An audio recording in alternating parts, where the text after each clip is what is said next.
what I'm going to talk about was when I was at TxDOT, my experience as an AE and kind of the process that I went through when we first started using this in the district a couple of years ago, and that would be the Bryan district.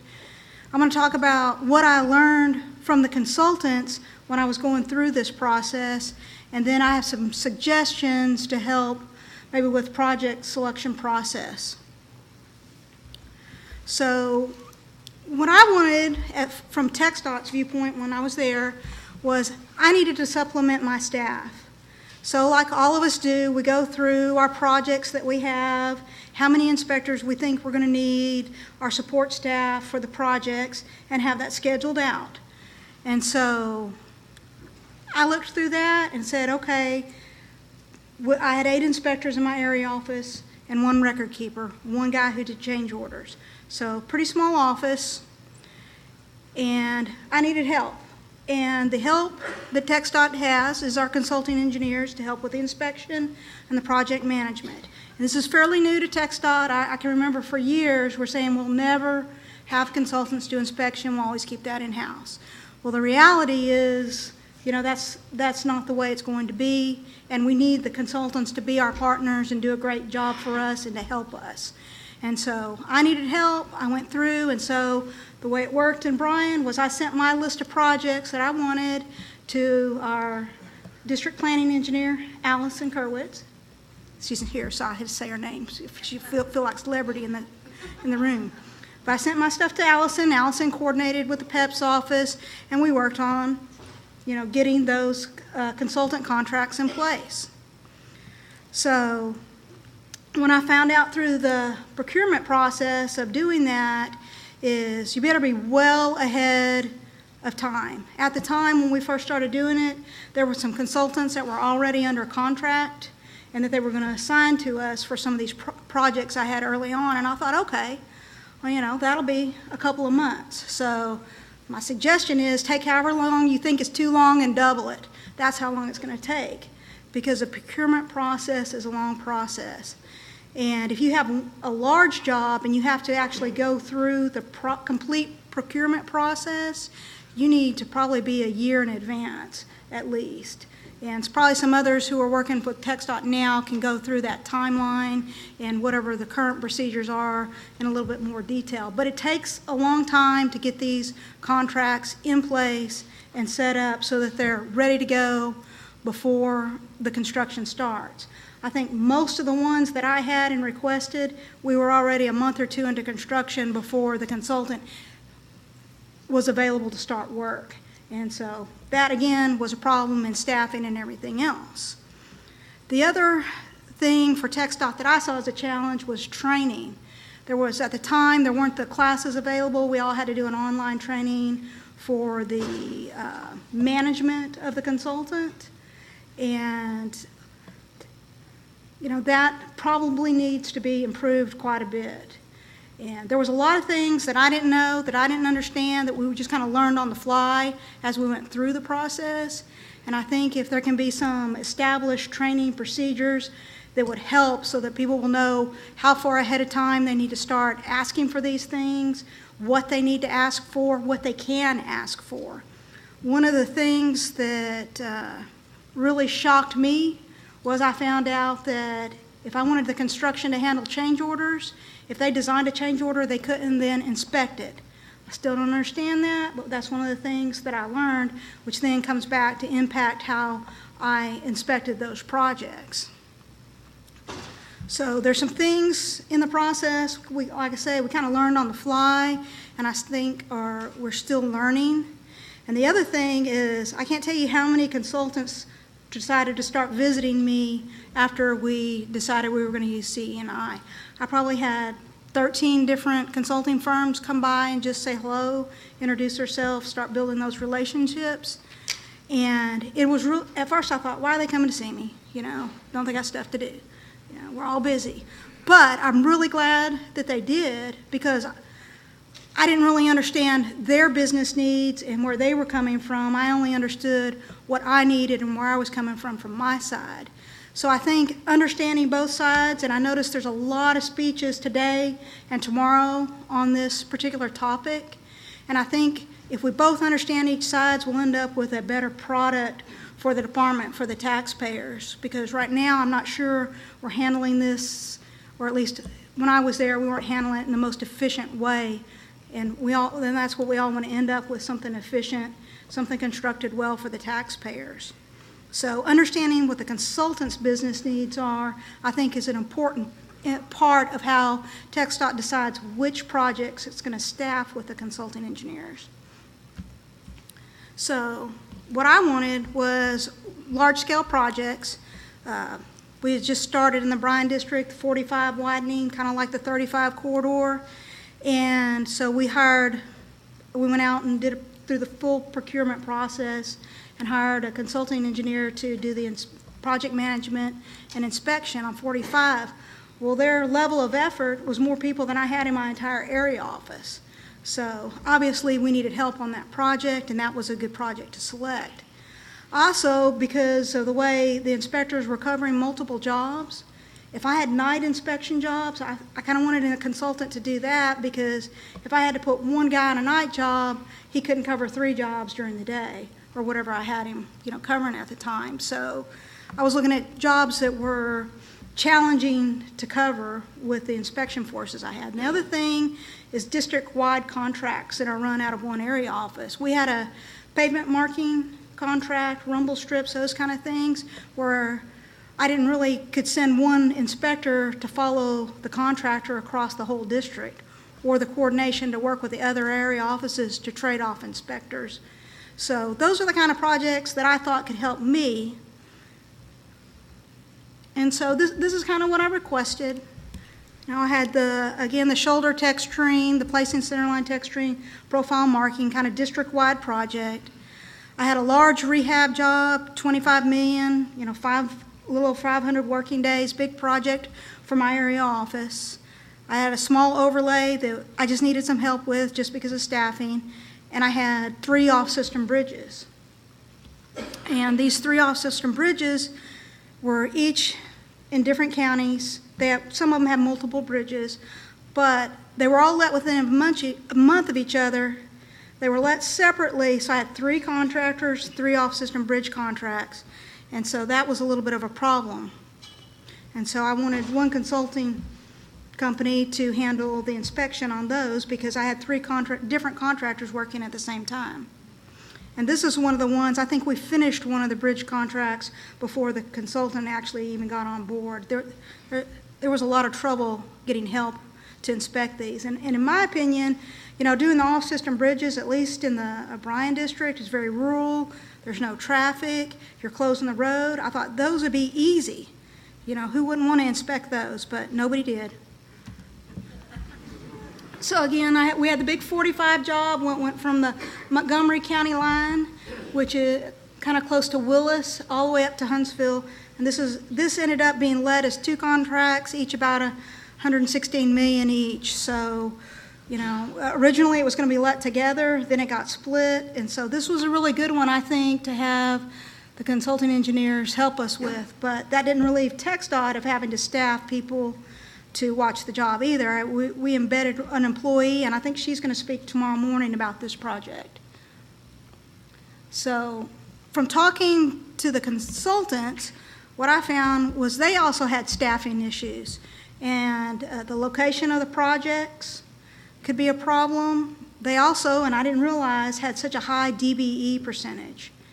And part of the problem I saw with the level of effort, and just from my opinion, and the cost to the project was generally the DBEs were the testing labs, and so the travel and the cost to bring in others to do testing, when typically for TxDOT, our inspector also, ran the slump, made the concrete cylinders, did whatever testing was there. And now I've got to pay for a person to travel to the job, run the testing, and the cost of the management of the project really escalated because some of these issues and where they were having to come from. And again, the last thing was the conflict of interest there with the change orders. Like I say, I still don't quite understand that rule, but my understanding is that is still the rule, that the consultant can't inspect a change order that they design. That's something I guess that needs to be talked about and worked through. And so right now, I just pulled up on the PEP's website, and I found almost a fourth of their budget goes to these consulting engineer contracts, and I was shocked because, I remember, when we weren't going to do this at all, and now almost a fourth of their budget for the consultants is in this. So this is big business. It's good business for the consultants, and it's something that TxDOT needs to make work and needs to find a way to be more efficient so that it works well for the taxpayers and everyone else. So I just looked up all the firms, and I guess this is probably just their home office, but for the consultant inspection, you need to be on the project. Well, 22 of the firms had their office out of state. 93 are in Texas, most are in Houston, DFW, Austin area, the large cities. Then I looked and said, okay, who can do testing? And it was significantly less, and most of those are again in the big cities. So I made this little map. If it's green, they have a consultant that can do inspection and materials testing. If it's yellow, they can only do the inspection. So you can see how many districts up there, over half, they don't have any consultants that are officed in their districts. And so that's going to be a problem for those districts to efficiently bring someone in, especially if they're trying to do short-term projects. So I think I said 11 out of 25 districts have the inspection, and only 8 of those districts can do testing as well. So this kind of shocked me when I made the map. It made me realize too, maybe strategically which districts are better suited to start making use of this. But then it becomes too an FTE issue in the smaller districts, and how do you still staff as we have increased workload. So one of the things that I thought we should do, and I understand from some discussions that it's still back and forth whether or not this is the best way to do it, but I thought, we should bundle projects together, and because part of the thing I learned from talking to the consultants was that they have to hire people too, just like TxDOT, and if they hire an inspector and he wants to stay in his home area, and you tell him, I can only guarantee you that job for 6 months or a year, well, that guy might not work for you, or girl. But if you can tell them, yeah, we've got work that's going to be in your area for 3 or 4 years, then they're more apt to be able to get an employee to stay with them. And so that's one of the problems I had with staffing. And how do you get a contract that's a consultant will look at and say, yeah, I want to work on that, I want to bid on that because I can staff that with my people. The other thing I thought about too was, can you have a district-wide construction inspection help, and they can work on anything you need them to help with, or maybe area office-wide, regionally, but some way to bundle projects or bundle time so that you can guarantee for the consultant's business needs that they can hire somebody and keep that person, and that you'll have help when you need it. And so I think maybe a little bit of rethinking is going to have to go into how the contracts are set up, and maybe how we can, pay for that to ensure that we get good help, because they're having to hire people too, and they have the same hiring needs that we do, and people, like I say, people want to work in their area. One of the biggest problems I have was I had projects in, I don't know, the mouse isn't working, I think. This county up here, and the consulting engineer they assigned me was in San Antonio. So I guess you can imagine how often the engineer that was in this office drove up here and visited this project. Now, they did hire some local retired inspectors that we already had good working relationships with. So fortunately, that helped us out from a management standpoint, because I already knew the inspectors and was able to communicate well with them. But the communication I had, because of the engineers managing the project were so far away, really became a problem. I'll give you an example. Is TTI wanted a test section for an underseal, And we worked that all out, got with the contractor, got with the consultant. So, I'm area engineer, I'm busy, I'm doing something else. I said, oh yeah, so I called and I said, when are y'all gonna put that test section down? And they're like, well, we did that 2 weeks ago. So I said, well, who told the researchers to come out and look at it? Well, nobody did. So we had put a test section down and nobody knew. So the communication was a little bit of a problem. We had an office meeting every morning, talk to the inspectors, find out what's going to happen and what's going on, and the communication just wasn't there, at least at first. And you get busy, and the other people are handling the work, and you're not hearing any bad things coming back, you're not hearing any problems, so you're thinking, okay, well good, they're handling it.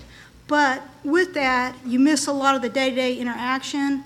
I went to the TxDOT meeting a few weeks ago, and they had these ex-military guys come in and do a speech. And one of the things that they said that they do and they recommend for quality projects was to have a debriefing. And so one of the suggestions, and I didn't write this down here because I just thought about it yesterday, was when we finish these projects, or now we're a couple of years into more of the districts using this process, it may be good to sit down and have some type of debriefing, find out what the best practices are, find out what's working and what's not and why, and set up some good procedures, some processes, so that we can become better managers of this tool, that we can help the consulting engineers too with their business needs, and help TxDOT do a better job of how they set things up. So again, when I was looking on the PEP site, I saw this, that some of the districts had already bundled some projects. And I don't know if you noticed this, but the DBE goal is 12%. To me, that was pretty high. So they've got a sub part of the work out, basically. And that can be challenging in a smaller district, again, where you don't have consultants who are local. And if you've got to call in, and something too TxDOT needs to understand, if we require them to have this DBE goal, we're going to pay for it, and we're going to pay for them to bring that sub in, and we need to know that and not get mad ourselves and frustrated with the cost of the management of the project being so high. That's one of the things that really bothered me, was I felt like the percentage cost to the project was very high for the CEI process compared to what TxDOT had done it internally. But there was a lot of things too that I didn't understand, and maybe I could have solved some of those problems myself and how I selected projects and how we set those projects up. So again, these are the districts that have the consultants, and you can see again Bryan District, Waco, Beaumont, Lufkin. There's lots of districts surrounded by consultants but have no consultants, and so the cost in those districts is going to be higher because of the travel time. And even within the Houston area, probably Dallas, Fort Worth, I imagine their offices, their home bases are probably grouped in regionally into areas. So even though those districts have consultants, maybe the far reaches or more rural areas of those districts really don't have access to that kind of help. So that's really kind of all I had. I can take questions now, but again, I just wanted to kind of go through the process, what I learned, and some of the things that I saw we needed to do.